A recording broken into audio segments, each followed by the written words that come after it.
तुम्ही बघू शकता ॲम्ब्युलन्स पण म्हणजे करायला बस वगैरे किती स्लो चालत आहेत ह्या पाण्यामुळं.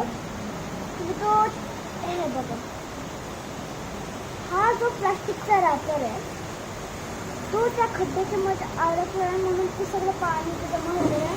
तुम्ही बघू शकता त्या शाळेतलं पण किती पाणी येऊ येत आहे. म्हणजे बघा मला दाखवते ते बघा, तिथून पण केवढं पाणी येतंय शाळेमधून. तर ह्याच्यात आपला खड्डे पण नाही दिसणार आणि सगळेजण फुल स्पीडनं चालताना दाखवतात. हे बघा तुम्ही बघू शकता.